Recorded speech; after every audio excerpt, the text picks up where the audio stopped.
web browser, and screen readers had no problem with text in that era. So by the time Mosaic rolled out, we put a blockade right in front of everybody that was using screen readers, at least. And certainly the more intense that the GUIs got, the more difficult they became to use for anybody. So we've really had a difficult time with that. And I have some thoughts on why. So we'll talk about that too. Anybody here still advocate web standards? Oh yeah. Oh Well, yeah, that was that Is one there person. anything else? Is there anything else? Yes, there's a lot else.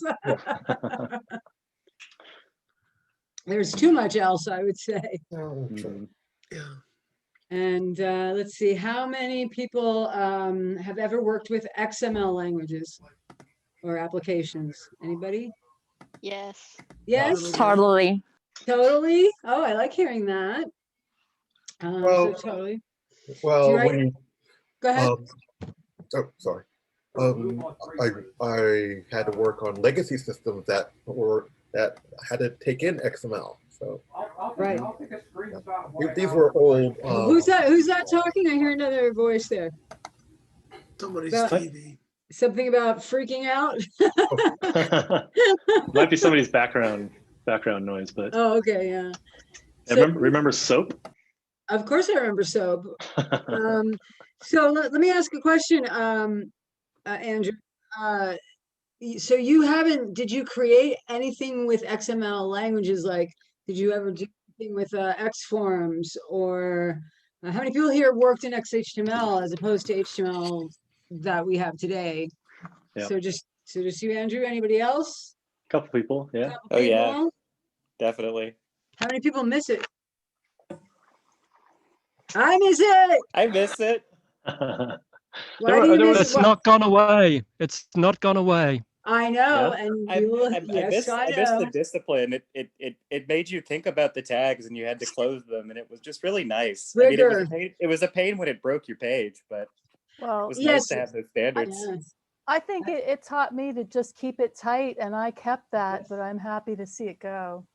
So you're happy to see, which part of it are you happy to see go? Are you happy to see the actual XHTML style, with the slash before the tag, or the how did you, which specific parts? Maybe just that whole document type thing that you could never find when you needed it really fast. But that was the same is true with prior versions of HTML. If you were working in HTML, if you were working in HTML 4 or 4.01, you would have the same problem. So yeah. The verbosity or something. Well, so actually, the thing I didn't like about XHTML is that it's not as forgiving. So to me, like, one of the things about the web is that it should be accessible for everyone to be authors. And if it's so strict, it turns a lot of people off to even trying, right? Are you suggesting that a JavaScript framework makes it more accessible to write the web? No, I'm not. but so relieved. well, it took its cue from XML, which is undoubtedly really strict. So yes, of course, and of course, XML is actually a meta language that came from the standard generalized markup language, SGML. Which of course has been around for a very long time, and it emerged from that.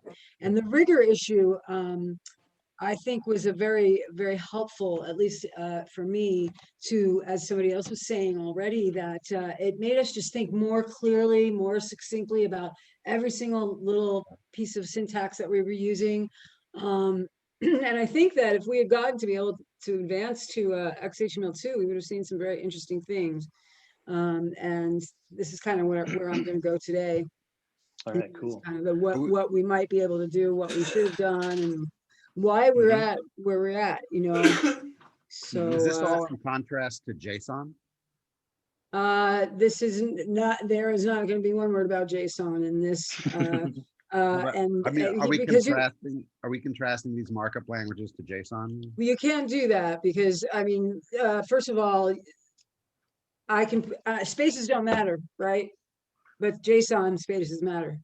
So, I mean, JSON I remember Douglas Crockford. I was speaking at an event with him about 20 years ago when JSON, something like that, when JSON was first introduced. He gave me a business card, and I thought he was giving me his business card. He said, "Turn it over, Molly." It was the entire JSON spec. I swear Oh, to wow. God. Nice. It was a wonderful moment. He's a real character, that one. Actually, what I like that he's done better, a whole lot more, is really his talks on quality. You know, how he really, and that's, you know, that's something that I think that XML generally forced our hand to really accept, that if we're working in true markup, we need to really think about the rigor, what we're saying, when we're saying it, how we're writing it. Again, those document type definitions that somebody brought up earlier. In fact, that's an important, if you could extend, we weren't able to extend it because, of course, HTML5 came along and the XHTML, you know, the working group charter was not renewed. So we were not able to advance XHTML, which is a real shame, because I think that there was a, why not look at everything before we made a decision as to which way we were going to go. It always seems that people get into these bipartisan, or binary thinking. It's like me against you and somebody has to win. I just don't really relate to that, because this is the web. It's supposed to be open. So that means that while I'm going to discourage wandering off the pathway, I really think that that was part of the fun of the early years of the web. What would others think? Any thoughts? Anybody remember GeoCities? Yeah, that's what I started with. You started with GeoCities? With what? Back in 1998. 1998. Oh boy, that was an important year. Do you know what happened that year? What happened? That was the year that, what? The browser? That, well, we began to have, yes, we had the great divide. We had the IE Netscape Navigator problem. And also that was the birth of the Web Standards Project. So that's a very significant piece of web history for those who aren't aware, because it's been gone so long. I left because we actually grew huge. So Jeffrey Zeldman and company started it in 1998, and people thought it was all about, the reason that it started was for CSS compatibility issues between different browser engines, and it wasn't totally that. I mean, there was a whole CSS Samurai group with John Alsop and various other people that are very recognized in the CSS field, but it became that. But because CSS, CSS implementation was so poor and so long to be, to provide better interoperability, that became the big issue. But the real issue is the DOM that was, IE presented with the document object model using the div, and then you could script to that, right, for dynamic HTML, or what we know as DHTML. And then Netscape Navigator, of course, introduced what element? Layer element. Layer element. There we go. Somebody gets a gold star. Woohoo! So the layer element, of course, was not in the spec. IE got it right, Netscape got it wrong. So we had a big problem there, but that's when people started really trying to script everything and make, fancy, flips and, and that's been a real accessibility issue for a lot of people too. I myself, I don't know if anybody else would like to talk on this issue, but I myself, I'm having a very difficult time and tend to have a difficult time. Just like, I can't look at a screen with so many damn things on it. And especially if they're moving. Anybody else have that issue, or any other issue with Hated. Hated? Who's that? Yep. That's Me, Sophia. Mo. Hi, Doz. How you doing, girl? Nice to see you. Nice to see you too. I'm actually outside right now. Oh, you got your mask on. Are you wearing is it like a Day of the Dead kind of, like a skull mask? It looks like that. No, it almost looked like that. I can't see, but like I said, I can't see it on the screen anymore. No, it's actually Grogu, baby Yoda. Oh, look there. Yeah, that's hilarious. Nice. Yeah. Well, thank you for setting a good example. I'm here with my kitty cat, so there's probably not going to be any cross-species contamination. Hey, so we've kind of have kind of a rolling start here, but I'm gonna pause for a second and try to do a proper introduction. Go for it. I'll ask anybody who's not Molly and isn't actually kind of responding to Molly, just try to stay muted if you can, if you don't mind.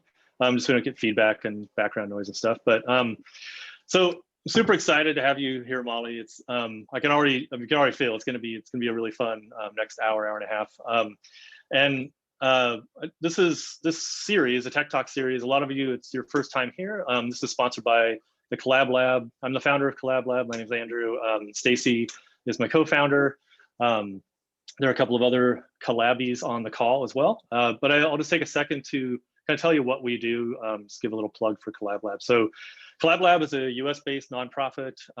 Our real mission is to help early career web developers get jobs. The way we do that is we put them on teams and have them learn the collaboration skills that software teams use. So a lot of pair programming, code reviews, they participate in retros and a lot of the kind of regular things that software teams do.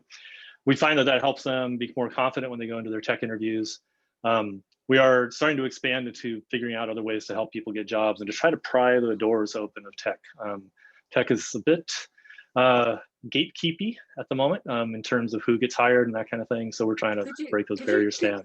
Could you describe a little more of that? Because I haven't been actually working in the industry. I've been studying the industry, but not working in it. So I've been working in that way academically. So I'm wondering what that's like. Could you tell a little, like, what does that mean really when you're saying there's like a gatekeeping? And is it just because I remember when we started out, you would see things that you would see ads that would say you needed to know everything from HTML, Java applets, Oracle databases. I mean, it was just a mishmash of nonsense, basically. Is that what's going on, or is it just very hard to break in? That's part of it. So, tech is one of the, or the kind of the web is one of the few industries where you can't really be truly entry level. You won't get hired. You won't get paid by most companies. Truly entry level. So, kind of starting from scratch. You have to come in. The big joke is, there's a new framework that's been out for a year, and all the recruiters put, 5 years of experience is what they're expecting from that framework. It's like, well, it hasn't even been around that long, right? So, but not to mention, just women don't tend to get hired as much, and people of color, and people in areas of the world where the tech scene isn't as developed. I mean, there are a whole bunch of places where just people who don't look like the founders of these companies tend not to get hired. So it's not just the companies. We have more to talk about with that. It's the organizations as well. It's the leadership. Yeah, we have. Yep, for sure. When I was at the W3C in the early days, we had exactly one person of color, and almost all the women were either in accessibility or administration. It's a little better now with that. There's better gender equity, but I think, or at least when I left in 2016, but it was pretty limited that way, and I saw that reflected in browser companies and design studios and things like that. Yeah, so that's the thing that we're trying to fix, and it's all volunteer driven. It's free for people to participate, and we only require really about 5 hours a week from people. So we're trying to keep the barriers low. You can do it alongside a full-time job if you're motivated and stuff. So that's what we're here to do. So, but that's not what we're here to talk about. We're here to have Molly, for you to kind of share your experience and your thoughts with us. If you don't know Molly Holzschlag, she is a pillar of the web. I like to say she's that's too much weight. Don't give me. I can't carry that weight. You can't hold everything up, right? But she's been around since the beginning of the web, and what led the Web Standards Project back in the early 2000s. Is a co-author of 35 books on web development and standards, something like that, right? I've got 39 books total, 35 of which are web or software for the web or HTML, XHTML, web design, accessibility, of course, the Zen of CSS design, when people might be familiar. There are probably people that are no longer familiar with the CSS and Garden, I imagine, and Dave Shade. For sure. No, it's funny because not to call anybody out, but one of the teams that I'm working with in Collab Lab, I asked them to just have a tabular view of the data that we were retrieving from an API. They'd never coded a table by hand. So, it's like, I think you're probably going to touch on this kind of thing, but I feel like there are some fundamentals that we're missing these days. Anyway, I'm going to turn it over to you, but I'd love to know, I don't know if you want to start off this way, but I'd love to know where you got the nickname being the fairy godmother of the web. I believe it was Kevin Lawver. He was on the CSS working group. He was he started here in Tucson, Arizona. He began his career in the call center for America Online at AOL. We have a lot of call centers out here in the desert, and so Kevin Lawver was I'm pretty sure he's the one who coined that, and so I worked with him on the CSS working group. It was really a lot of fun. He was a really funny guy. I haven't seen him in a while. I haven't seen anybody in a while. None of us have seen anybody in a while. Yeah, for sure. It's very hard, isn't it, guys? Huh? So I think that he was the one that I'm pretty sure. If anybody else has a different story, I'd love to hear it. But I always found that kind of funny because there are implications there that make me laugh because nobody really knows what it means. And I don't even know what it means, because if I were truly the fairy godmother of the World Wide Web, I could just wave my magic wand and fix everything. And I can't do that. I can't. I wish I could. So, but we can certainly talk about different ideas as to how we may be able to improve both the way we work, the process of how we go about working and understanding the web, as well as how we improve just what you're talking about, Andrew, getting more definitive jobs for varying levels of skill sets, for multicultural issues, for multi-gender issues, anything that would be, this is the World Wide Web. Let's get wide and let's get world. And, we already have the web. Okay. So we are lacking in the world. We are lacking the world part. We're around the world, but we don't necessarily speak to the world, okay, or write to the world or design to the world. And that's something I will touch on. And we also aren't thinking wider. We're thinking more and more narrowly, in my opinion. Anybody have a different thought about that? Are we thinking wider, do people think? Or would most people agree that it's a more narrow focus now? I like an interaction, so talk to me. Yeah, feel free to unmute if you have something to say. Yes, by all means, please talk. It's very hard. It's harder to do online. It's much easier to do when you're face to face in a room where you can get a really, a good energy going and everybody's, talking. I love that. I'm Socratic method, or I call it the rabbinical method, 10 rabbis, 10,000 opinions, everybody's arguing and debating, but we begin to expand our minds and we hear ideas that we might not have been exposed to prior to that. And that really can be exciting, I think. So, so I really encourage people to speak up especially if I ask, and if you want to interrupt and you have a very important point or feel that you want to say something, do it. I am not a preacher. I'm a person, and I like to have conversations with other people about the web. That's my favorite thing to do, in fact. So I'm very glad to be here with you. So thank you, Andrew, for having me. And I guess we have everybody. Should we begin? Yeah, let's do it. All right. So today, what we were talking about was, looking back. I came to the web. I'll give you a little bit of history. I started online because I was in my first round of illness. In my 20s, I got sick, and I had to drop out of school for a while. And this was in the mid 80s. And I was a writer, so I was always writing, and I already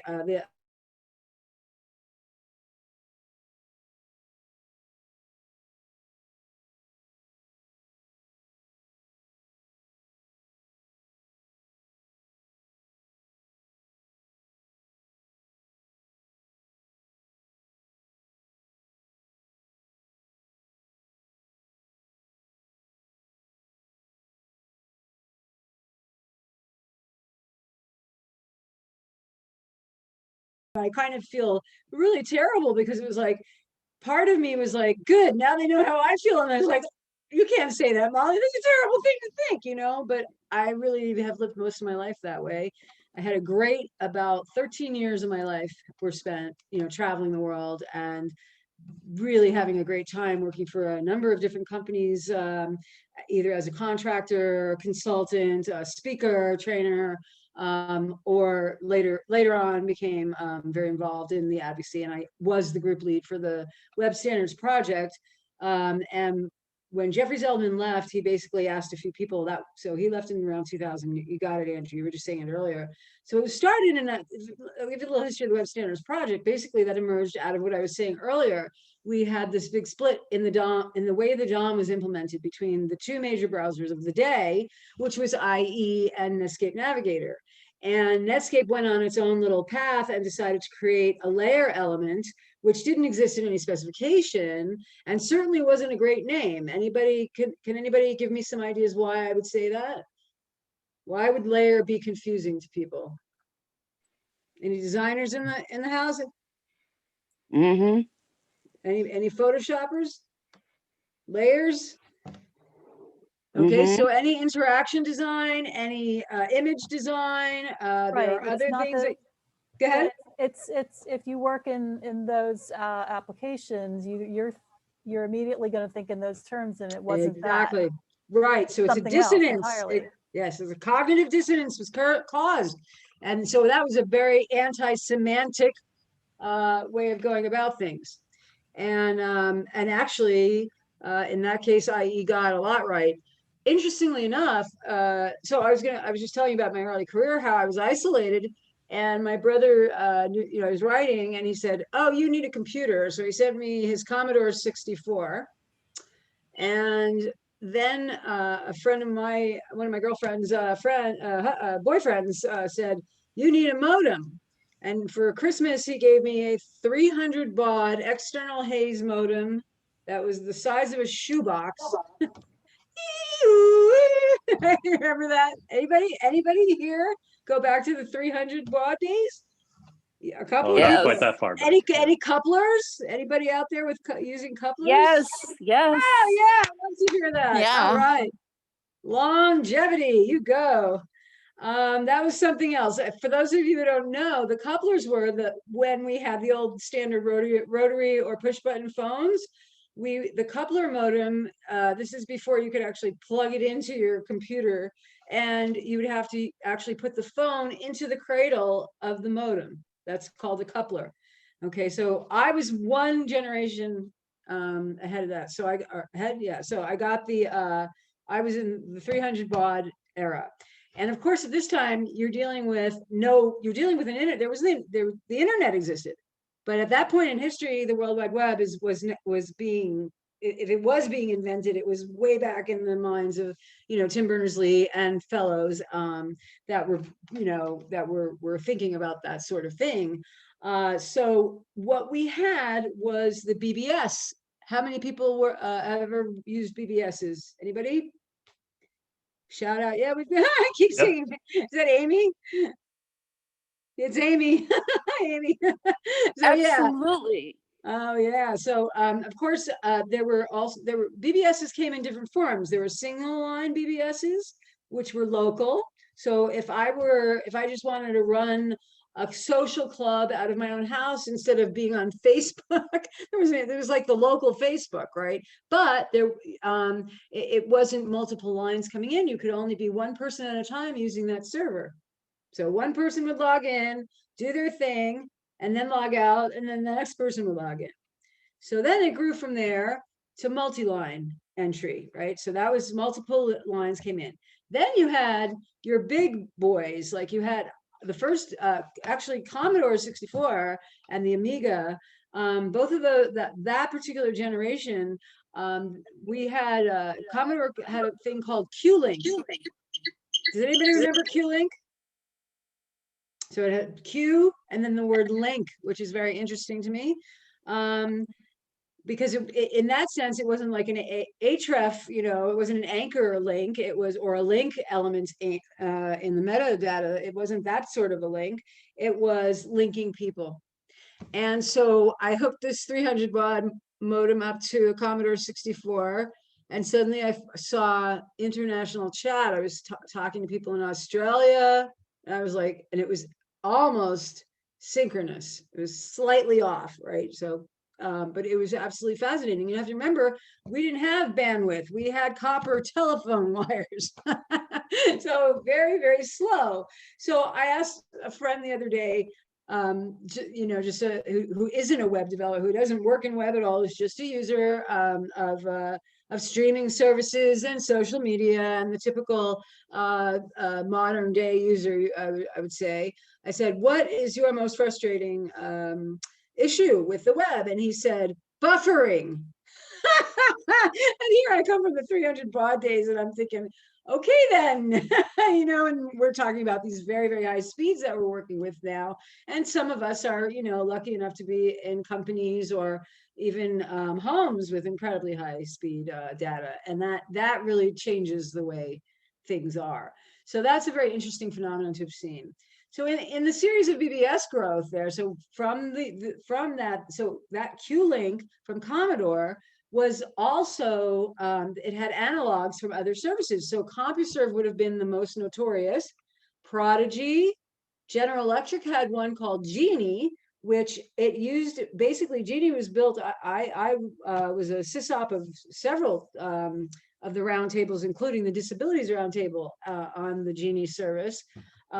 And Genie was basically General Electric servers at night when they weren't using them. They were out of Maryland in the United States. And when they weren't using their servers at night, they opened it up for $4.95, all you could eat, 12 hours. And you had email and you had all kinds of social, like, bulletin boards. It was a BBS system, but, you know, many different roundtables. There were some GUIs. There was a game, you know, gaming area where you could play backgammon and poker and things like that. So there were some, you know, there was some visual stuff, but most of it was text-based. There was a form of what we would think of as a chat or IRC kind of model. So you could chat live. You could have, and you had the forum style BBS, and then you also had, you know, the games and a variety of things. There was also Prodigy, Delphi, The Well. Anybody remember any of these things?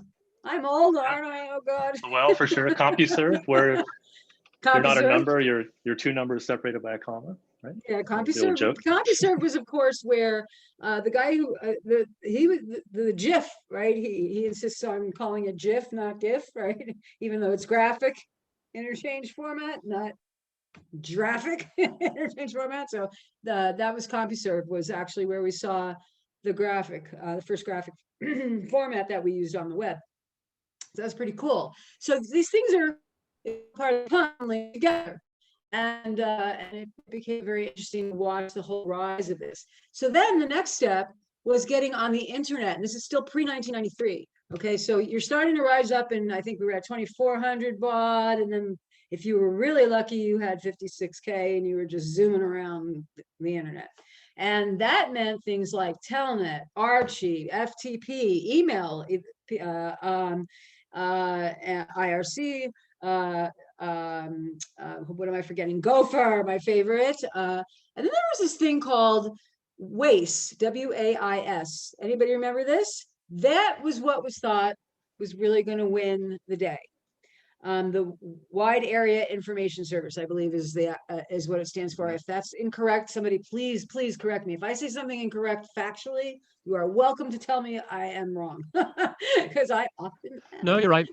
You're right. So the Wide Area Information, yeah. So that was thought to be the next big thing. I did a lot of work using Gopher, which was actually pretty awesome because it was searchable, it was all text-based, there was a lot of data you could get, a lot of information. It was sort of like a very early World Wide Web in a way, but it didn't have the hypertext, which is, of course, the piece of the web that is the true gold, right? That's what's definitive about what became the TCP/IP times HTTP model using for the network, and then obviously HTML in its first versions. And actually before that, there were other technologies that the folks at CERN, including Sir Tim Berners-Lee, were working on before they came to actually, what we know as the web. So by the time we got to 1993, the 1993 era was the birth of the World Wide Web, www. And that was where we began to see the HTTP. So we saw the hypertext transfer protocol emerge, and we were able to basically piggyback on all of those other things I was just talking about, Waze and Gopher and Telnet and IRC and all of that, PPP. All of these things were basically text-based internet technologies. So they were all sitting on the internet. Now, this is a very important discussion, and I've been having it for as long as the web has ever existed. But I still, even the inventors, even the great W3C thinkers, even the great thinkers of general design and development in web, interchange the word internet with World Wide Web or with web. And as a person who came from a linguistics background originally, the semanticist in me gets really, really upset with that, because it's confusing. It's not the same thing. When we think about the internet, we're looking at all these different protocols, but what we're really looking at is the network of computers that are linked together. Okay, that is the internet, the super highway, or whatever we used to call it. So and the web is just another one of those protocols, except it happened to distinguish itself, and it became, with the link, with the href, so the anchor element, and the href, which is the reference point. So that URIs and URLs are what are definitively web, and that became the most important piece of it. And the whole purpose of that, of course, was, you have to remember that we were looking at text-based documents, and we were looking at academic research. This is a physics lab that was born at CERN. When you go to Switzerland and you visit CERN laboratories, you don't walk in and see a sign that says home of the Large Hadron Collider. You see a big sign that says home of the World Wide Web at a physics laboratory, which is just delightful to me. And then, of course, that's how, I believe it was, I don't know if Bibo is here, but we were talking about Bibo earlier. Bibo White was at Stanford Linear Accelerator Center. And there were other nodes like that around the world that became the first other connections at physics labs. So really, we emerged worldwide out of the entire physics, So physics is not limited to just quantum theories and wonderful experiments and physical laws, but it also is inclusive of what we do every day.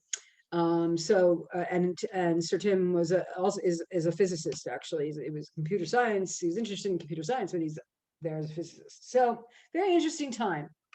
So by 1993, then we had a browser, and what was that browser's name? That was all text-based again. Anybody know? Lynx. Lynx. Yes, LYNX.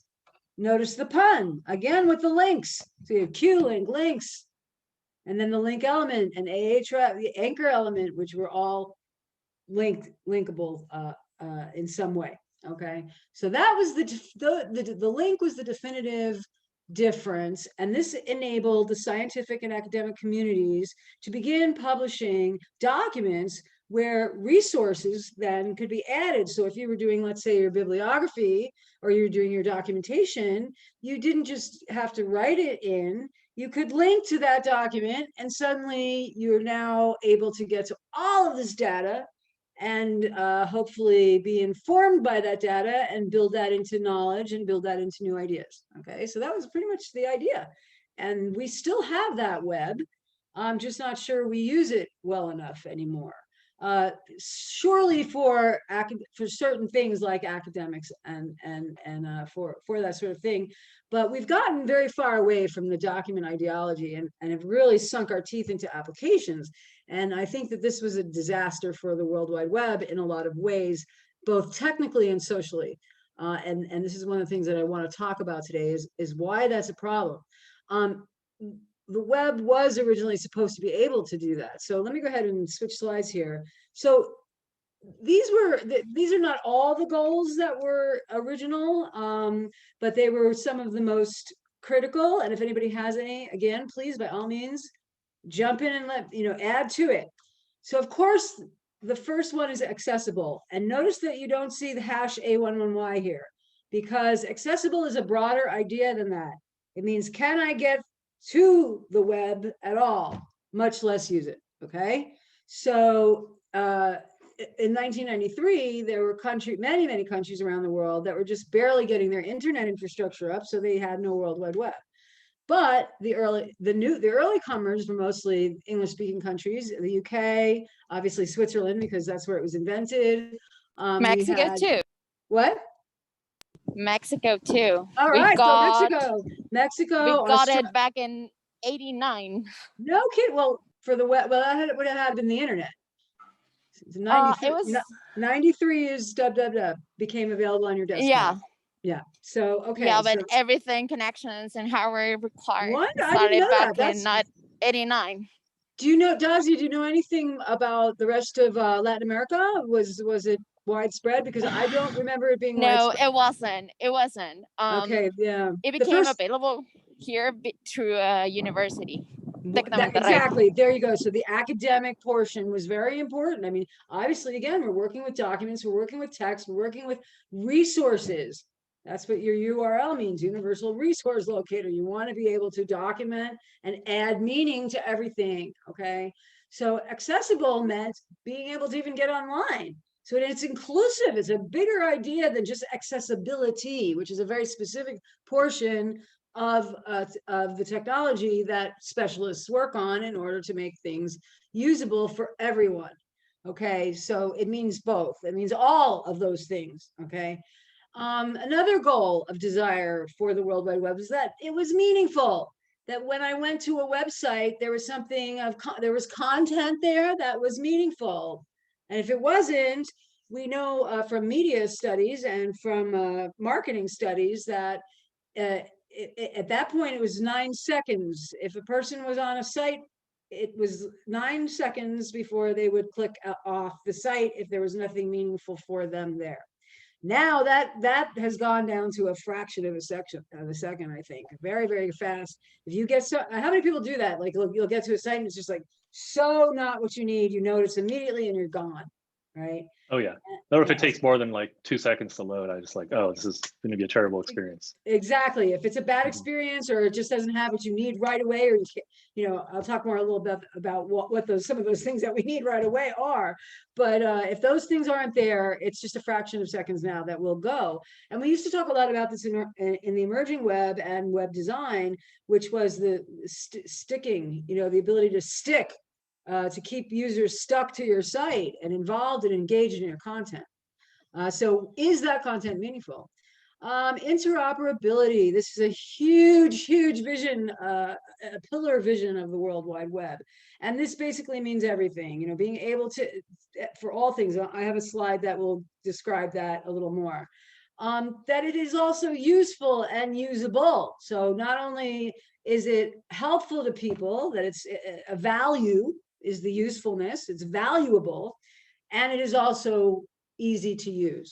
When you are on links, you basically were on a text-based environment, so it was, pretty easy for everybody to use. And as I said, even the screen readers of the time, people who were using either head pointers or mouth pointers because of mobility issues, any kind of adaptive and assistive devices that were available could be used because it was simply the keyboard entering text onto a line command. So a command line rather. So it was a very different kind of thing there.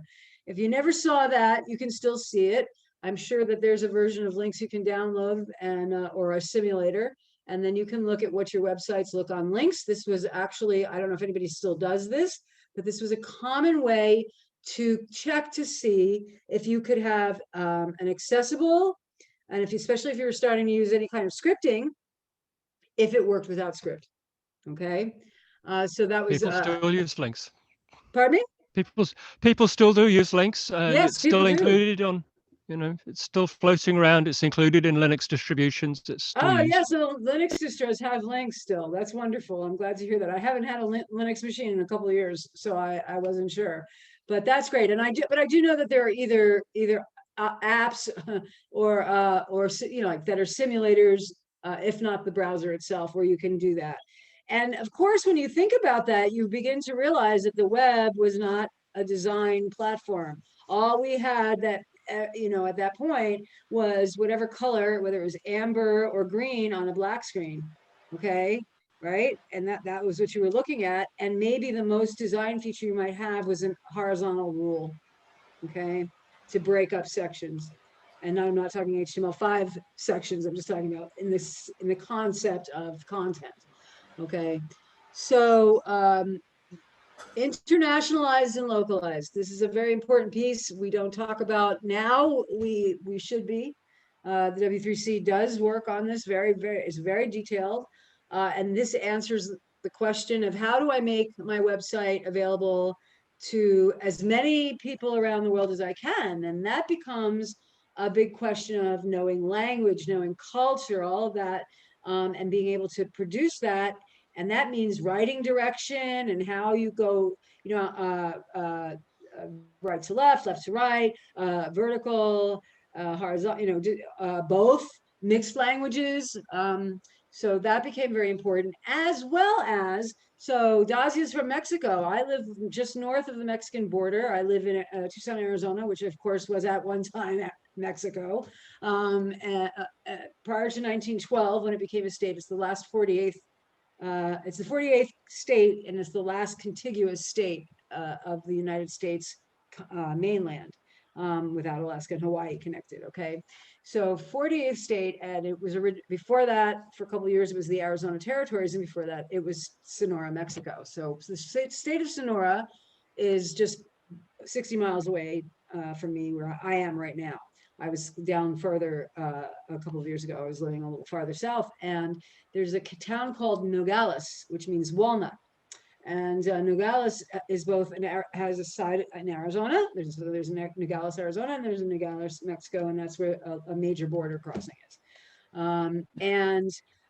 This would mean that because there are so many Spanish-speaking, not just Spanish-speaking, but Spanish, what people will used to call Spanglish, where they mix Spanish and English.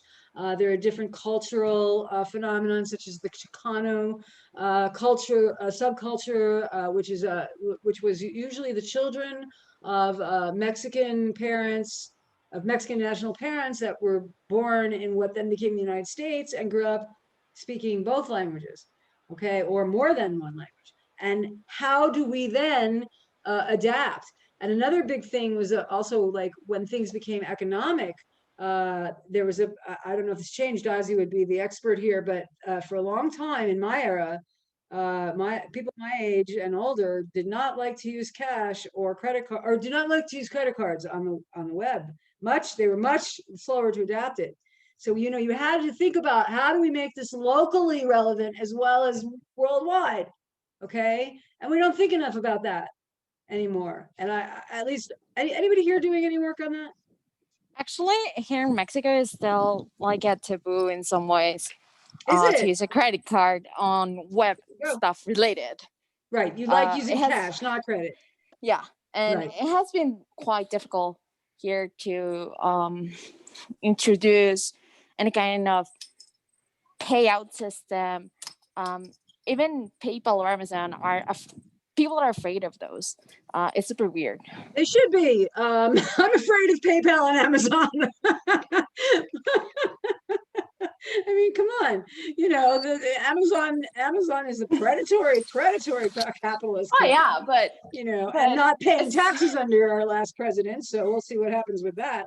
But yeah, but it's different in the cultural way effects here in Mexico or Latin America.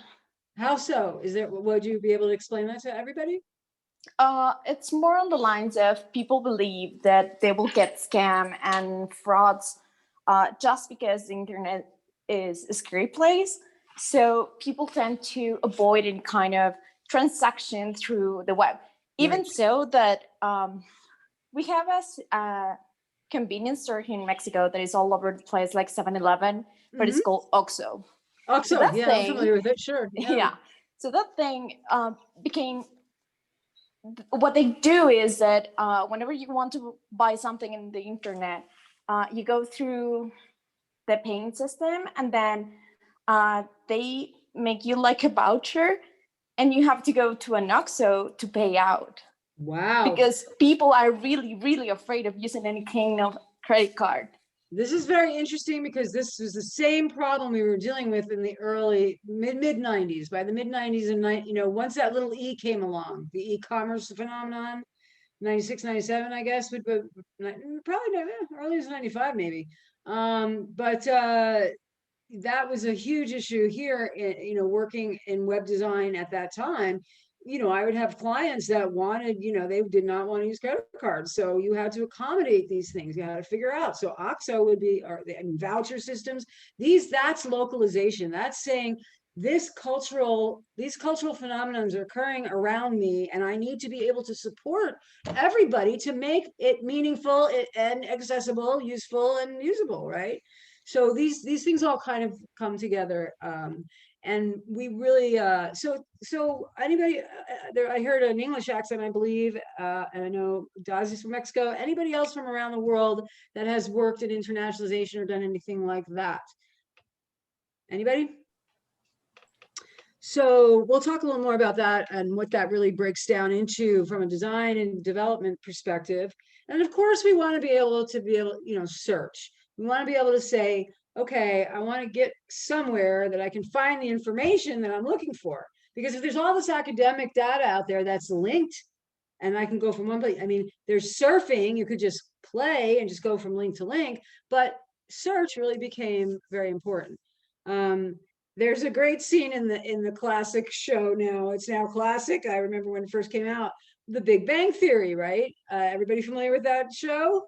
Yeah, so The Big Bang Theory, Dr. Sheldon Cooper, the quintessential physicist nerd, kind of a little on the spectrum there. There was a very funny scene where they're all, one of the opening scenes where they're sitting around the cafeteria table and they're going, what was your favorite dead search engine? And it was hilarious because they're going Alta Vista. So any favorite early search engines out there? Mine was Alta Vista. That's the one I used the most. Yeah, what's another one? What's that? Netscape for sure. Yeah. Hey, does anybody remember the actual print version? A gentleman named Harley Hahn, H-A-H-N. So Harley, like Harley Davidson, and Hahn, H-A-H-N. He owned Harley.com. He sold it. He was the author of a huge book called The Internet Yellow Pages. And he was printing. They were writing print books about different websites you can go to, if you can imagine that, right? So very, very interesting. But of course, it was very useful at a time where we didn't have, massive search and algorithms and the things that we have today. And we have layers of search right now. We'll talk about that as we go along. So these are some of the most desirable things. We wanted things to be accessible. We wanted them to be meaningful. We wanted them to interoperate. Whichever operating system you're on, whether you're using the Linux distro, whether you a Linux distro or a Macintosh or some, unusual computer or a Windows machine or whatever you're using, you should Mac, we should be able to get on to it, and all sites, no matter which browser using, all that we'll talk about again a little bit as we go. Okay, anybody have any ideas of other desirable goals that I have missed? Anything come to mind? Anybody? Okay, if you think of one, let me know. So those were the big desires. So let's go to the accessibility. Videos. Pardon me? I'm sorry, I'm losing my hearing. It's cat videos. cat ham radios. Ham radios? No, cat videos. Oh, cat Kitties. Videos. Too early, dude. We haven't even gotten yet to the eggs and skulls repeated on the background. Anybody remember that? It was so popular when you could do a background graphic, and you couldn't. It wasn't, we didn't have the animation yet either. We were doing strange things. So the idea of accessible anyone, anywhere, any device. So that could be me or you. All of the people, many, many groups of people, large groups of people, no matter where they were distributed around the world, and everyone ideally, which is still not, if you heard what was going on during the insurgency here in the USA, Uganda shut down the entire internet system and did not allow anybody to get online. So Uganda's been a latecomer to the whole infrastructure because of economic issues and just infrastructure problems and challenges along the way. So Hey, Molly, yes. You first. Oh, okay. I was going to say one of our Collab Lab developers is in Uganda, and so he just dropped off the project. Just disappeared. Yeah, but there was a woman in Nigeria who had been talking to him and said that that was happening. So that's how we found out about it. Isn't that interesting? Well, Nigeria is going through its own problems right now too. I mean, Africa's in a very disrupted state again, and it's just very unhappy. I'm unhappy about that. So Ben, you had something to say? Yeah. So by the way, I'm Ben Hinnick. Hey Ben. Hey, yeah. How you doing, buddy? Still here. Andrew Yeah, might be interested to know that How we pull that off? Right. Andrew might be interested to know that I'm local to Portland. In any case, going back to what you were saying about the accessibility, something I'm surprised you missed was how Sir Tim wanted people to be able to to make stuff off the bat, and how his World Wide Web implementation that he released back in 92, 93, even earlier than that, actually. Are you talking about the collaborative elements? Is that what you're talking about? Not just the fact, element, just the idea of collaboration. Just the fact that there was page creation capability integral to that first browser, and that feature has pretty much disappeared from every browser that we've had since. That's very interesting. Yeah, so, no, I'm glad you brought that up. Thank you. Because you're talking about accessibility, and now, I mean, 99% of people probably really their way to create is through, by uploading their stuff to social media. I have a big mission because I knew a lot of people. I myself have had a disability. I came to the web. I came to online. I came to BBS's because I was isolated. I was saying earlier, and this was a huge adaptive device for me for those years that I had to drop out of school before I was able to be well enough to go back to school and get back, on the game and start working again and doing things. It was a great opportunity, though, because I learned a lot about technology. So I think that was a very interesting time. But yes, that's great, Ben. Ben, by the way, folks, is a fellow from the Web Standards Project. We worked very hard together on many, many projects there. And I'm grateful to you, Ben, always. And love you lots. Okay. Likewise. So, yeah, and just feel free to, anybody, just the way Ben just did, please, if you have an idea or I'm missing something, critical that you see, this is collaborative. I have a saying, the day you know it all is that's the day is all you will ever know, right? So I'd love to jump in, Molly. Yes, absolutely. I think the economics of access is absolutely not discussed enough. I mean, I talk about the digital divide here, yes, in a bit, yes. Coming up, okay. I got goosebumps. You gave me goosebumps. I'll hang on then.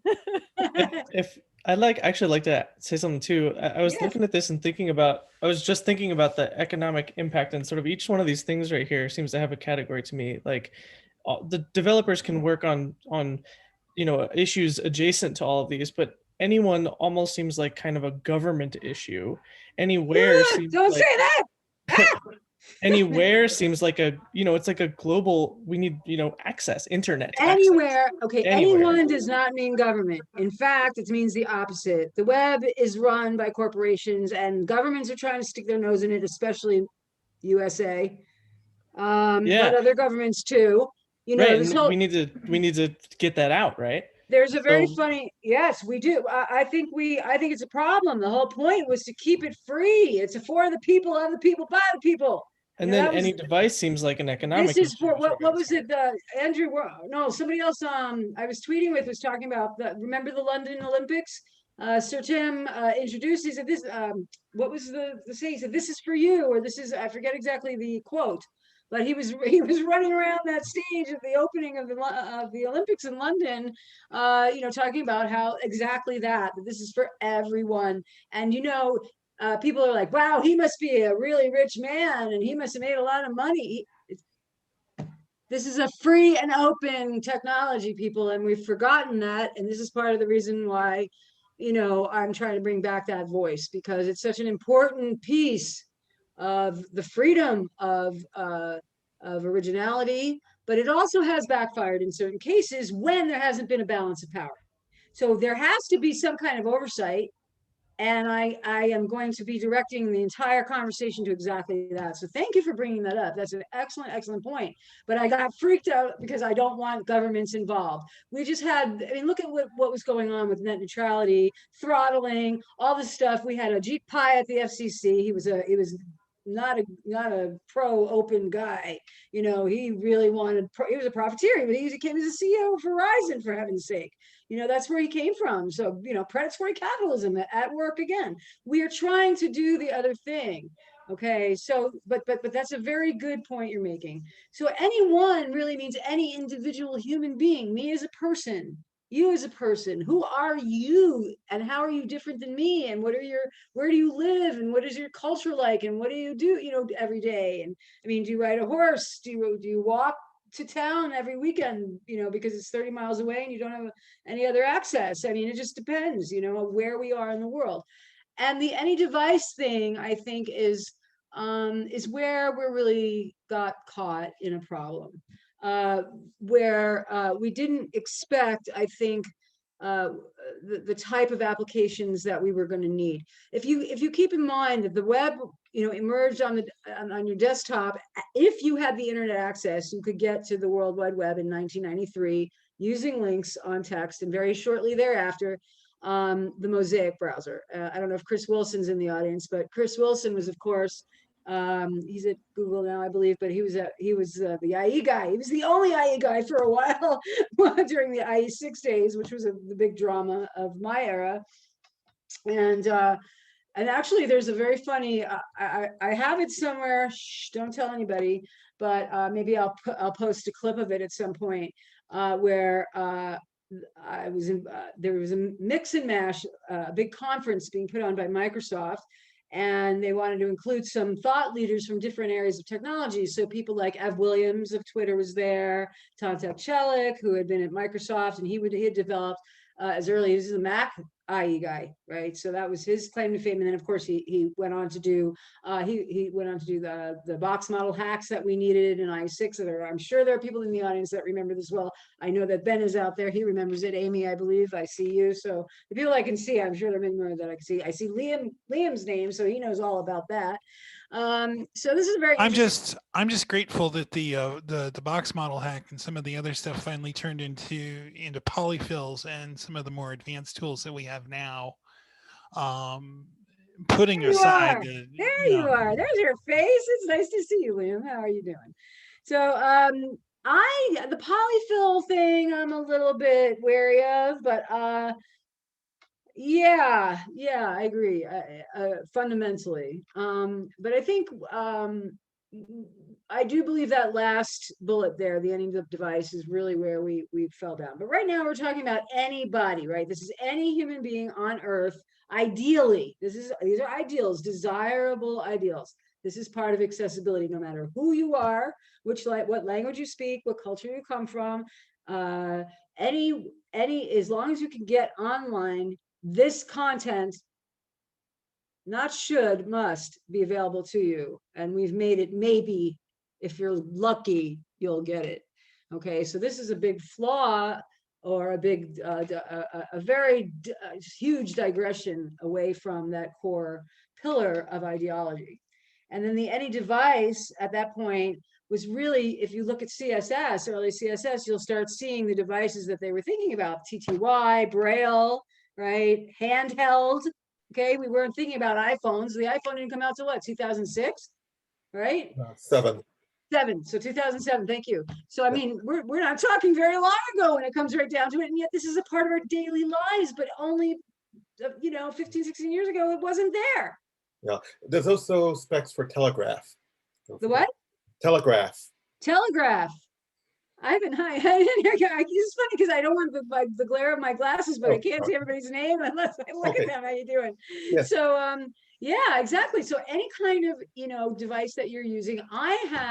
What did I have? My first wireless device was a Palm, one of the Palms, and it had the little antenna. Anybody remember those? I forget the version it was. And I could do email, but I couldn't do the web. It was very, very limited and very slow, because it was on the mobile networks and it was CDMA in the United States. That was another big deal in the next generation, was the split between the rest of the world and the backwards, we didn't have the high speed, phone telecommunications systems that we have now. So that has really been a very challenging thing, I think, as has different media. Any questions about any of this, or any additional comments that anybody like, or anything? Anybody have any particular? Yeah, actually. Go ahead. Sure. Hi, Liam Quinn. So one thing that I think we can forget is, in those very early days of the web, you would find people saying, "Yeah, we've put up a web server. No one else at our company knows about it, but in the systems group, we've got a web server." Right? And the web kind of took off through these skunkwork projects. Yes. And the thing that's exciting about that is anyone could put up a web server, and all the protocols were open. So if you had been doing middleware before the web, right, and you had been doing things like Corba and 6 months of C++ to get two things to talk to one another, or you went into a bank department and said, "We need to get statements online. All we need you to do is these C++ classes." Wow. And they would say, "Well, how do we use that from our COBOL mainframe?" And so you'd say instead, "Can you do an hourly dump into a file with pointy brackets around it? We'll serve that up." "Oh, that's okay, we can do that in only 3 weeks." "Yes, okay." All right, so it was all open and anyone could do it. That kind of goes with anyone, anywhere, and any device, is right. that there were no proprietary protocols, and we have to continue fighting. Well, would you, let's take a different example of that. Would that include the way that I can say, I can still get to, web, perfect example would be using a web browser to access an SMTP or a PPP server for email. Would that be an example? Or being able to get to Gopher, or being able to get to FTP via a web browser? Would that include what you're saying? Or is it a different type of protocol? Oh, yeah, absolutely. Okay, so I'm right. Absolutely. Good. By the way, this is Liam Quinn, and Liam has been, when did you join the W3C originally? Oh, I joined it 2001 until 2018. It was 17 years. Yeah, so 17 years at the W3C. Liam is a wealth of knowledge. Very happy to see you here, Liam. And a fellow barefoot rebel. Woo, go the barefoot. But can you tell folks a little bit about what that was like? What various groups you worked in, and maybe a little bit about that experience and how it might relate to this particular slide? It does, actually, because I came in from the XML document side, not SOAP, but representing complex documents, which Somebody is brought what up we SOAP made. just recently. It was an Andrew, yeah. I think. Yeah. That's what we made XML for, was putting big SGML documents on the web. Yep. And I came to W3C from that, and XSLT and XQuery and typography. I have a background in digital typography and computer science, right? So, and accessibility. Wonderful. And one of the things I did, for example, very early on, we made an editor called Hot Metal, and we made remember Hot Metal? Anybody? Other stuff before I joined. Yeah. One of the things we did is we went down to visit. Hot dog, and then there was Homeside. Hot dog from Australia, yeah. Yeah, Homeside, BB Edit, of course, is still around. Yeah, there were those are the early editors. Very, very interesting. And we went down to visit the Mosaic guys to get them to make tables include TH elements, which they actually did. He said down. Mosaic is out of the University of Chicago, Illinois, so he's Canadian. That's right. And I'm in Canada. And we went down to visit them and to get them to put TH inside tables, so that you could header. make Braille tables and transpose them, and they actually did it for accessibility. That's why we have TH, guys. Yes. Did you talk to? You must have worked a lot with Dave Raggett then. Yes. Dave Raggett was at the. Oh yeah. Yeah. So Dave Raggett was pretty much worked a lot on tables, and that was his one of his big areas and claims to fame. And it's an interesting sidebar how the fact that I am guilty, and many of the people of my time that were writing books and teaching and doing workshops and conferences, we were teaching tables, but we were teaching table-based layout and saying, but tables were never meant for layout. This is actually false. Dave corrected me and said, I proposed it. It just didn't happen. But you can still, and there was actually something called transitional design that Jeffrey Zeldman introduced before CSS and all of these box model hacks and things that the doc type switching and things of that nature that we had to do in the IE6 days in order to progress to, because the box model was implemented incorrectly in IE6. And so the box model, of course, key to CSS and layout.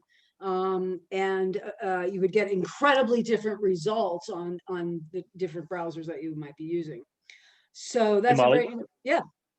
Okay, so it's 6:05. We have this on Meetup. We said that this was going to go till about 6:30. Just want to do a little time check. Don't want to rush you, but if people do need to drop, feel free to drop. We'll have a recording of this up on YouTube by tomorrow. Right. So. And like I said, I'm here because I enjoy the conversation, and it's really fun to just riff off people. Because look at us, we know people in the audience who've been through, it's now we have a critical mass of years. We have one generation. We are now at one generation at the World Wide Web. So it's a very fascinating thing to see. And we're transitioning into the next gen, and it's a little POMO for my taste. So let's move on from this. And how do I do that? Yeah. Okay. So this is what we ended up with, though. It's user unfriendly. It's not anywhere. We have borders, boundaries, blockades, and we have completely failed at the any device in the way that it was envisioned. Okay.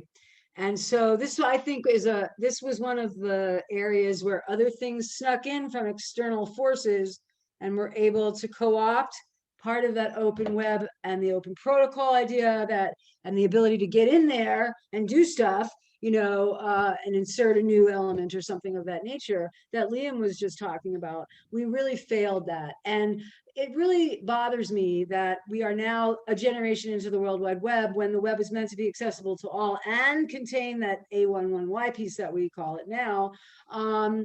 And it's become very, very difficult. And the web, as I age and I have conditions and I work on these computers, I am finding the web increasingly less usable to the point where I'm starting to hate it. And I love the web. I wanted to mention a couple of things that are really standing out.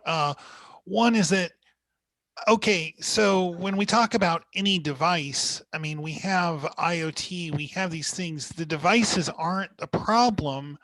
The problem is that what passes for best practice in a lot of situations comes nowhere near accounting for all devices. And that's been a problem practically from day one. And implementation. This is the big issue that I was working on, of course, with IE, with other browser companies, Opera software, various problems early on. Everybody was dancing to their own drum. We had a specification. The W3C came together in 1994. So it's on your desktop in 93. It comes around in 94, they begin making specs, right? So specs and recs, that's what we call them. And you have HTML and you have emerging CSS. But I was working at, we were talking about BBSs. This is an interesting story people might not know about. But Microsoft Network, which people are familiar with, MSNBC and MSN, these are known brands to us now that came out of Microsoft. But at one point, all it was another graphic user interface, not to the web, but to a proprietary platform using their own browser, which was the MSN browser, which was actually IE3, and for its time had the best CSS implementation in history. So very, very interesting things. We really had a hatred for IE6 and IE eventually disappeared, of course, whereas, there's still legacy stuff out there, but obviously it's not the browser of choice for Windows either anymore. So I think it's a very interesting thing that we saw go on there. So we definitely have failed this, and a lot of it is it's implementation, and it's also just a failure to follow best practices, standards, web standards. Have some standards, people. And the next implementation fail that's going through my head, something most people don't know is that I put off using the web at all for almost 2 years, because I would open a magazine and someone would be, they'd have a story in there about, this cool website, and they'd show the address for it and everything. But here's the thing, Mosaic didn't have a location bar like we're used to. And I was completely lost. Yes. And so when I finally came back around and I had the fundamental knowledge to feel comfortable digging and figuring it all out, which was a couple of years later. I mean, I had started because Netscape had come along and blah, blah, blah.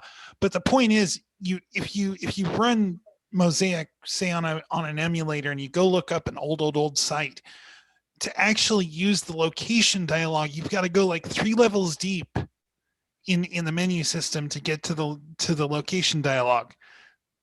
So that that one thing kept me off the web for 2 years. Search. It's like I get there with search. There's a parallel there. Thank you very much for that. That was a very frustrating. And of course, yes, these were graphic use. Mosaic was not the first graphic user interface, but it became the most popularized graphic user interface. Okay. So I'm gonna just go ahead. I'm gonna do a few slides here so we can get to some of the key points, and then we can open it up again for any questions for folks who are still around. One of the big the real divisive thing that I see going on right now is that when we came to the web, when HTML, not HTML5, but pre-HTML and an XHTML and an XML and an XML applications and languages, we have what is called declarative. It is not programmatic.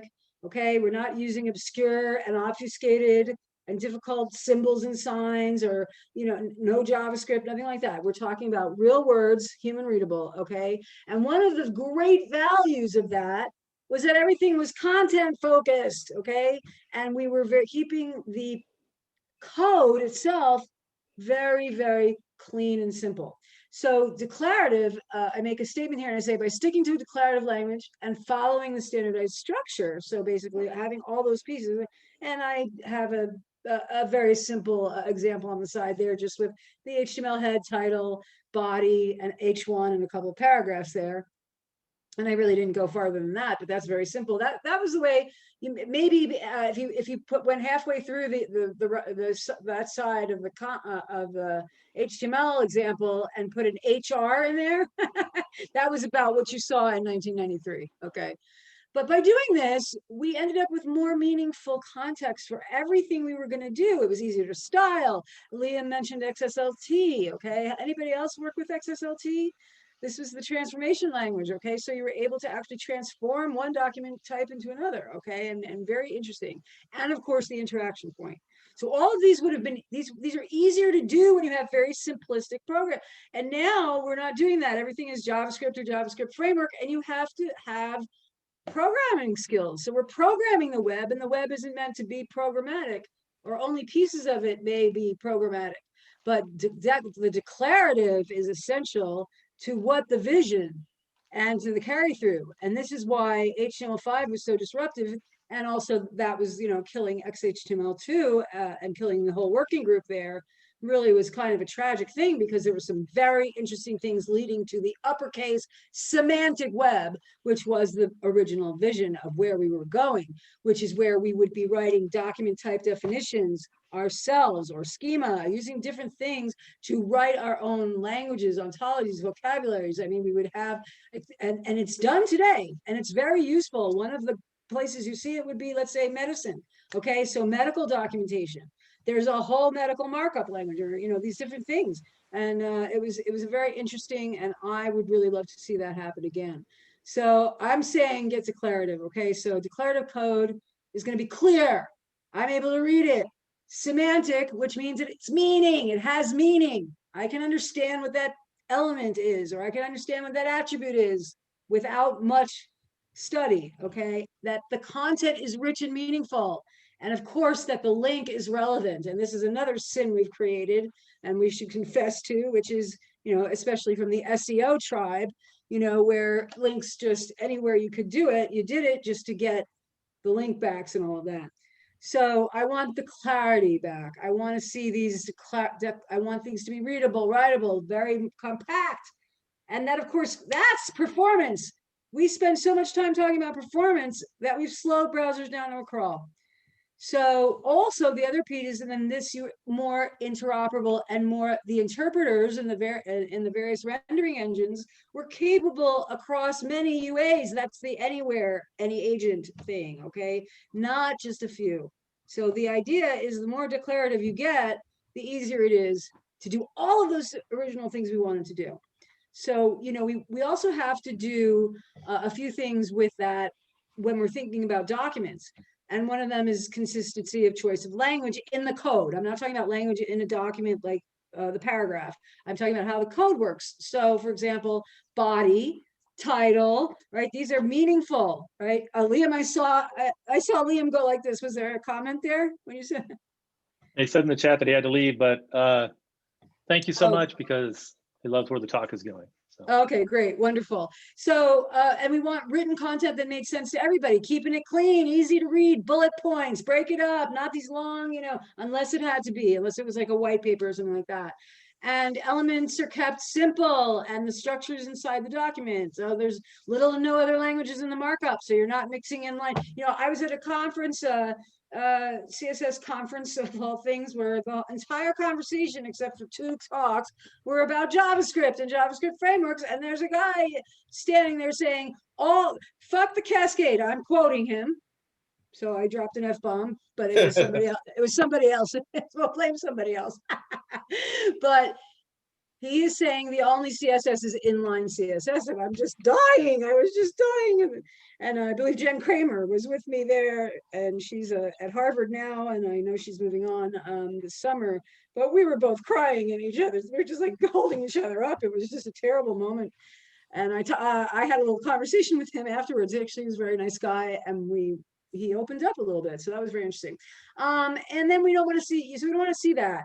And we want to avoid the presentational. I don't know if anybody's looked at the markup that's coming out of WordPress right now. Take a look at it and you tell me if it isn't presentational. It's going back to presentation. It's unbelievable. I should have add an example. So when we talk about semantics and linguistics, the study of language, right, and language formation, semantics means meaning. So how do we make this meaningful? So we make an element that relies on a meaningful thing. So which is more semantic? We see the title element, which of course is a required element in just about every version of HTML, okay, and XHTML. I mean, you need to have that title. It's multi-use. So title makes sense, right? But now we look at HTML5 and there's this thing called a slot. So what the heck is a slot? It doesn't make any sense to me. It's like, is that something I stick something into? Maybe, I don't know. So that's what we're looking at. We want to be meaningful everywhere. There's a big argument also that you hear people say div and span are semantically neutral. They don't have any meaning at all. And they always require a class or a D. This is actually not true. Divs, remember I was talking about the div versus the layer. This is the beginning of the document object model war and the scripting war, which was the precursor to what we saw happen in HTML5 from the working group, where it was a split of what I call split open the document object model, because they don't want a document anymore. They wanted an application. So that's where we got the programmatics, okay? So we're trying to I'm encouraging people to please simplify what they're doing when they are working with content and documents. And I'm not sure how we're going to resolve that, but I have a few ideas. Anyway, let me get through this. I call this anti-semantic. It's a little pun, but in HTML5, when you say header, that means it goes at the top. And there was another era where there was above the fold. Anybody remember that? There is no fold, okay? Where's the fold on the web, okay? There's no fold. But so header, footer, aside, which side? These are presentational. They are not that meaningful, and they lose their meaning because they talk about where rather than what the meaning of the content, those tags of the elements are encasing, okay? And then interoperability means any device, any operating system, any user agent. And then I want extensions were a problem, and they remain a problem. We find them useful, and I know I use plenty of them, but they began to break the web too. And plugins, of course, that was my little pun there, plug my extension, like maybe we should rethink some of the way we architect that. And we also want to be backward compatible as well as forward thinking, okay? And we have lost that as well. And the useful and usable piece means that content matters, okay? Why am I writing this site? Is there a real reason, or am I just doing it because I want to make money? To me, a pure economic goal is kind of not what I want to be doing anyway. I'm sure plenty of people do, but I'm not that person. I want content that has real juice to it. I want to read stuff. I want to research. That's how I approach the web. And know thy peeps means you've got to know your audience. This goes back to the internationalization thing. And here, Ben, is where I have the corollary to what you were saying. Searching for the search. He was talking about the bar, right? How many sites do you get to now? Like, I think it's Netflix, Hulu, all of them. They're black backgrounds. Unless you can see the little tiny magnifying glass, you don't know where the search box is. It drives me nuts because I can't see anymore. And we don't want to, we wanted things to be well-formed, which is an idea out of XML, of course, in its parent meta language, SGML, to have this rigor, to have this, well-formed structured document, and to be, and then of course the interaction design that came along has been pretty terrible. Right now, how many people find themselves like on a shopping site and you're in a form and you check a checkbox and the whole browser refreshes each checkbox? Is that right? No, it is not right. That is very wrong. Bad kids. So again, the web is the world. So we need to know the world. We need to open and think wider. We need to look at how color and culture. So if you're in, we were just talking with Dazia earlier about the fact that the Mexican people do not like to use cash. I mean, they want to use cash. They don't want to use credit cards. So they've set up a whole system in Mexico that they can use vouchers so they don't have to use their credit cards because they don't have trust in the system. And that's very actually intelligent in my opinion. I mean, it's a difficult way to do it. I, of course, shop on the web with a credit card all the time, but it's important to know these things. Semiotics, signs and symbols. What does shapes mean? What do these symbols mean? From one culture to another, you might be giving a very different message. And one place to look that's very interesting is BBC News. Okay, it's a very good website to kind of see how different languages are. I mean, I think there's 33 languages at the BBC or more now. I don't know. Multiple languages. So not just the language, how do we put this language? Now CSS has become very important in helping to do this, how we style a language. Japanese is both vertical and horizontal, but you start up in the right-hand corner, you can go to the left, you can go down, it just depends on how it's written, right? So we have to begin thinking about all of these different things, and people don't think about these things. So I say, instead of think global, think about the whole world, and also think about your localization, and be careful. Mind the gap is what Amy was talking about, and somebody else was talking about earlier, the digital divide, that there are many people who, their only access to the web is if they have a public library. And right now with COVID going on around the world, those libraries are often closed. And so people who would not, who that was where they were getting. And in the United States, the public library system has been the last bastion of the First Amendment, in my opinion, and has kept, they flush the cache, they definitely erase history, they are very, very careful. And no-knock search, basically. Search should be on every page and every site, okay? You should be able to search anything, anywhere. You should be able to be using an engine. Look at the hashtag, the whole emergence of the hashtag. You can search with using a hashtag. You can search with using the @ symbol if you're looking for somebody. So these things emerged, and I'm not sure that they're that healthy because they're using symbols that are reserved, that could have been reserved. The hashtag is used where else in CSS? What does it signify? One thing, the ID. So come on, there's a cognitive dissonance there. And so where's our relationship going? You know? So this was actually a joke about microformats. Anybody remember microformats? Also, Tom Tekchelik, they call it the lowercase semantic web. He wanted to get semantic by using, so he took the rel attribute, which actually made sense. So my relationship to this is a relationship of this document to this document, you know, and that you'd be able to search by those keywords. And that we had corollaries in the XML world as well. So we went from DOM to subpar. Okay, we went from that background of skull and eggs, then we got stuck in the GeoCities sandbox, then we went through that JavaScript era, then came along the XML era where markup and many other languages and applications of XML became more rigorous, and we became more conscious of how we had to open and close block elements, right? And how we wanted a trailing slash for a single element. And then, of course, this is where HTML5 then came in and just basically broke the document object model wide open, which was a cool idea in theory, but in practice has really become a nightmare for those of us who cannot get to what we need to get to. So what working group is that? And that's the what working group, HTML5. They said, we're bringing semantics to the web. They brought some semantics. What are there, 10, 12 elements maybe? And some of them are nonsensical, but some of them are sensible. So they gave us a few. They split up the document object model, and then they split up HTML5. Most of HTML5 is JavaScript.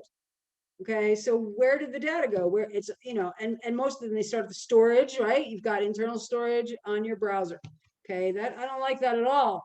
That to me feels very hackish and dirty, like people are going to get there, and they do get there.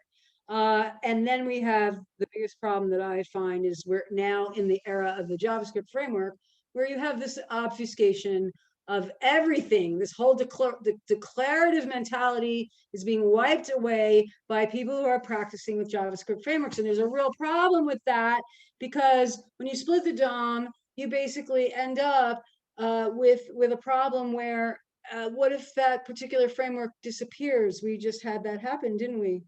So we have to watch out. These things are inheritable. The CSS with the frameworks, there were CSS frameworks and polyfills and mix-ins that individuals made because everybody wanted variables, and CSS was taking too long, in their opinion, to get there. We wouldn't slow down at all. And I was always shouting, slow down, slow down.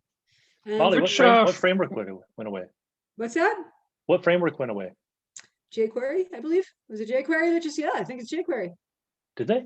I thought they're not still what? Really? I think they just. I think jQuery was just retired. One of the early frameworks was just retired. No, it's still in what? so jQuery is still wound up in so many WordPress sites.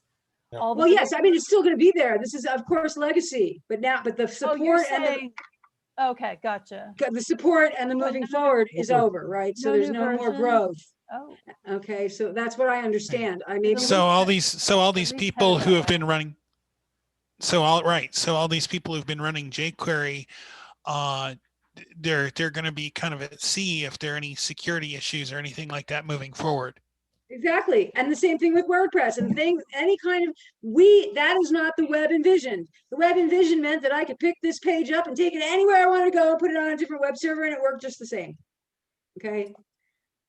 So I'd say we've been framed because of the framework, and we had a dream with the XML that it would be extensible, that we would be able to really mark up the web in really intelligent ways and very complex ways, but individualistically, medical, legal, pharmaceutical. I mean, you could have all different kinds of examples, aeronautics, you know, that each of these industries would have a markup language of its own, specific and detailed. And that's very powerful when you mix it with search and you mix it with other things that the standards have asked us to do. And then, of course, modularization came in, and that was really something that helped CSS get real on track, especially, but also with markup, but not as much. But CSS really, I think, was in my experience, because I was on the CSS working group and the original HTML working group for a little while with Stephen Pepperton, who talks a lot about this declarative issue and programmatic issue, and he's really very, very angry at HTML5, and I understand why, because they broke his baby, and they broke our baby, basically. We were looking at a different thing. And there was also problems with the application, XML or XHTML application, how that was being implemented. IE never implemented them, and that was, I believe, on purpose. So where's the support for any of this? We don't have it. And frameworks will leave you. This is exactly what I'm saying. Once gone, it's forgotten. We also see this with websites disappearing left and right, where links are dead. We don't want that. Okay, these were not part of the ideals. A website should live not just 100 years; it should live forever. Ideal. If it's an archaic and old website, it's still, that's backward compatibility. I can still get to the content. Is the idea?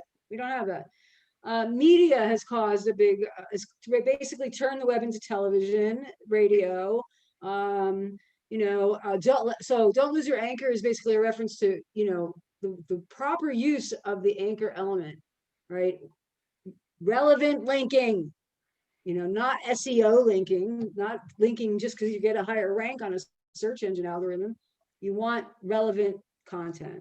So now I suggest some of the ways, and I'll just pretty much, this is coming to the end here, that instead of a very long web, the web is immortal, and it's going to adapt. All right, but first we need this homeostasis. And homeostasis is when your physical body, let's say you have high blood pressure and it calms down, your body puts it in, regulates. So we need to regulate, and I don't mean governmental regulation again, just for that one little scare I had earlier in the talk about government and the web.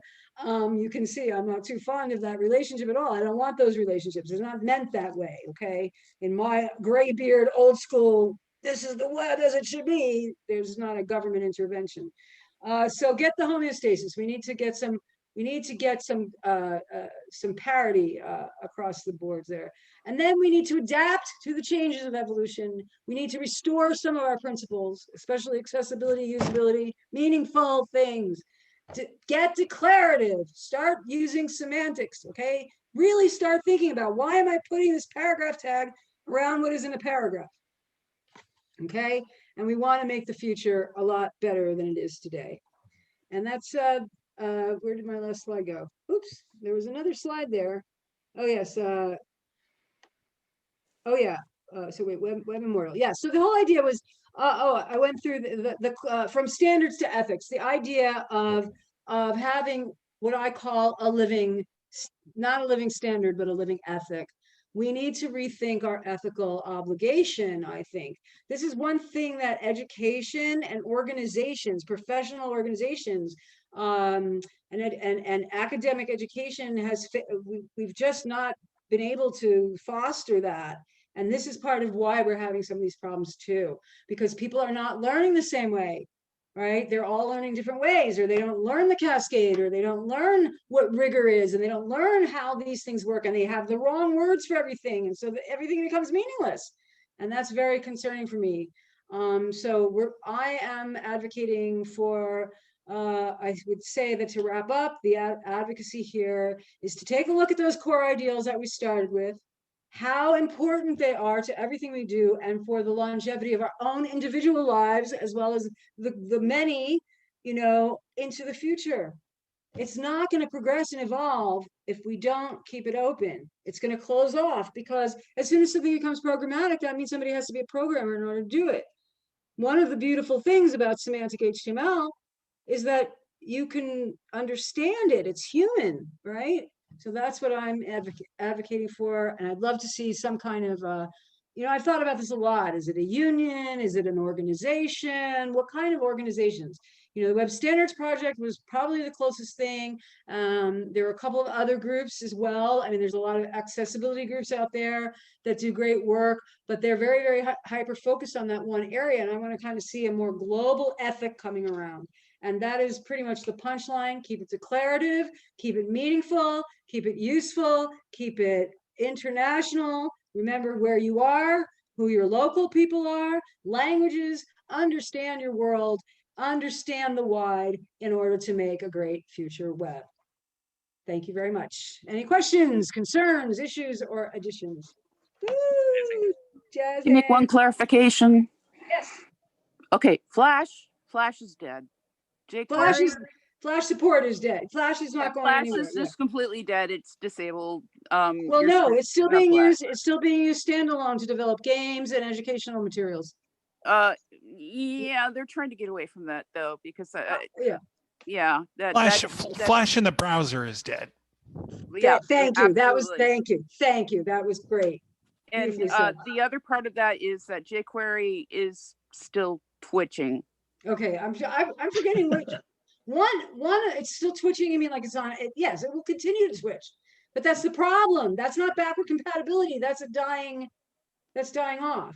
Okay, I think what you may have seen about jQuery is WordPress, which is running like almost 40% of the web. Yeah, and becoming presentational and inaccessible. Well, Matt Mullenweg, I love you to pieces, but stop. So most WordPress sites have jQuery, and there's finally been a move to get people off of like 1 point whatever, and just actually, it's never been the WordPress way to force people to like change versions of things, but get people onto 3 point something, because it's, you know, it's, and then you have to update your PHP, and you have to update all of your supportive databases and your SQL and all your stuff. Yeah, so it's existing stuff, and people, they needed to work on safety for people. It just wasn't, it's not safe. Well, I'm concerned about what I'm seeing in the code, because when you look at WordPress code right now, it's starting to look very presentational,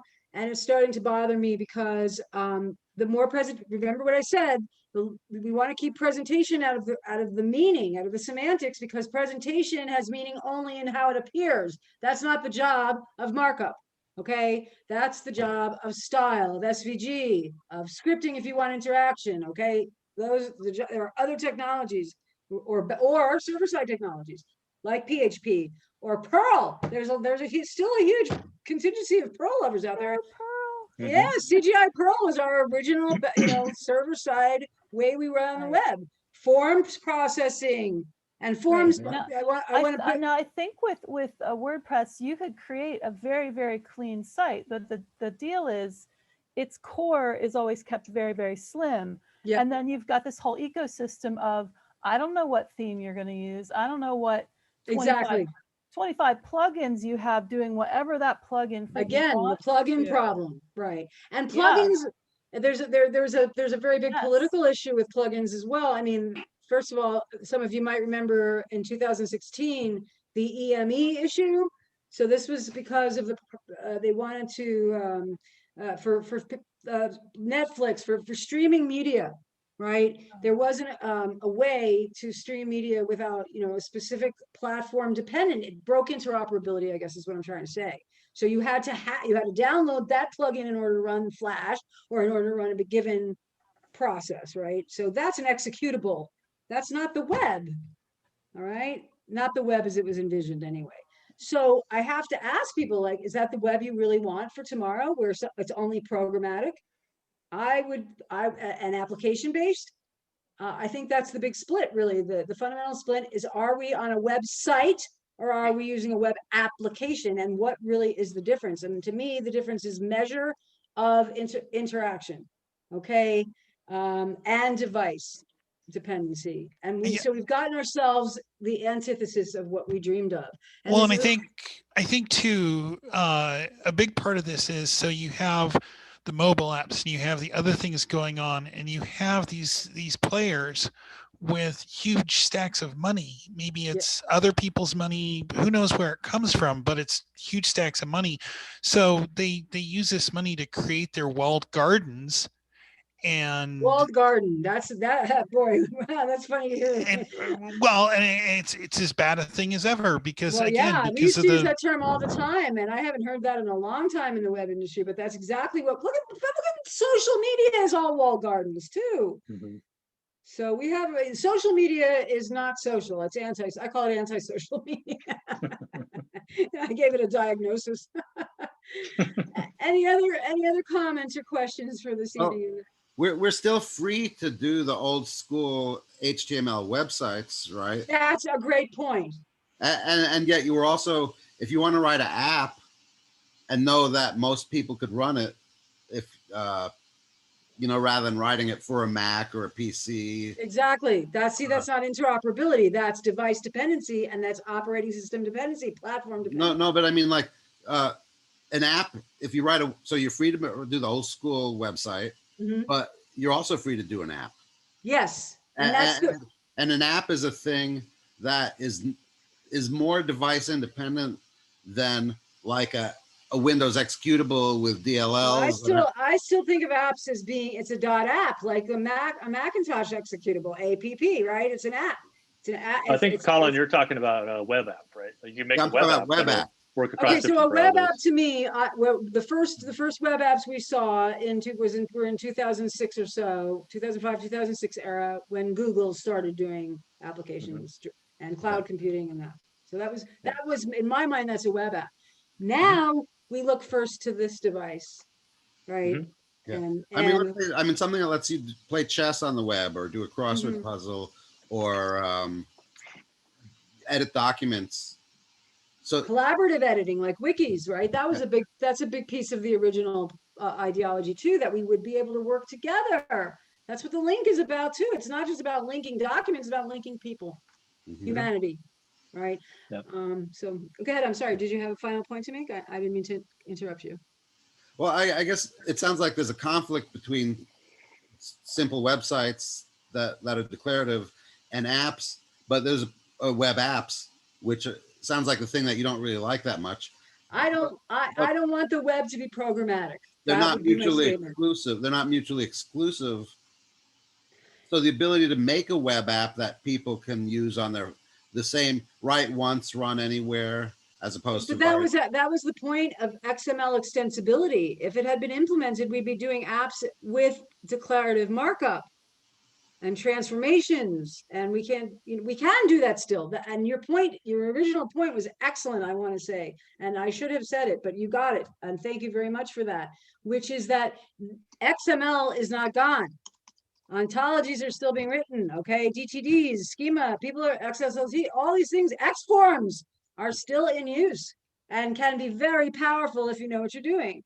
But it definitely splits the document from the application and the programmatics. Maybe that is and there's another asterisk on all of this, which is that if you were to pull apart, say there's a, so you have this web property, say Pinterest or something like that. It's, I don't know if it's a good example, but so for the mobile app on Android or iOS, basically what that becomes is whatever bits of code that particular vendor wants to stick in, along with the rendering engine that's taken from whatever browser, which is big. We now have pretty much a monoculture.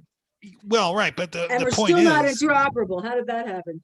Right, but the point is, a lot of these apps are just their own web browsers to browse the content of a given property in the way that vendor most prefers. And I am very disturbed by that. You're saying the vendor most prefers. Who are we supposed to prefer?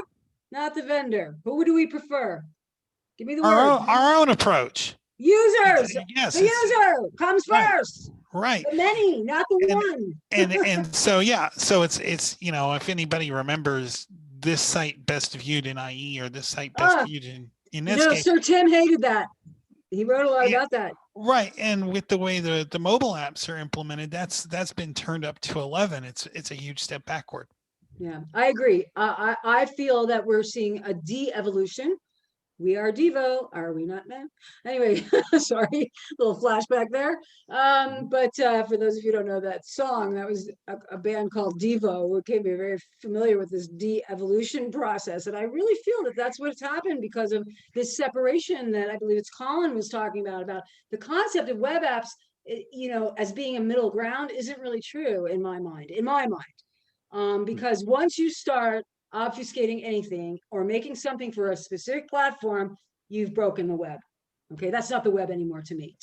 As an old school graybeard, that is not what we were supposed to be doing. We were supposed to be doing that semantically, meaningfully, with DTD, schema, XML, XSLT, XForms, all of that, okay? And it's gone. That would have been, the original vision was to take the web we had and merge the semantic web, the meaningful web.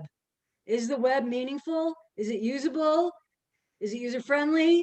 Is it accessible? The answer to almost all of these questions is no. To all those questions is no.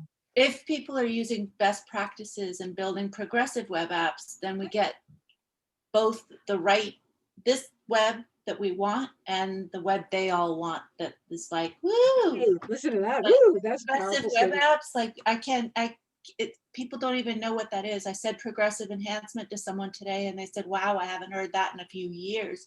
I'm like, that's awful.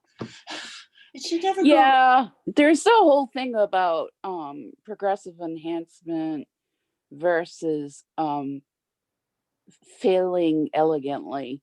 And there seems to be a debate about which one is failing better. elegantly. I love that.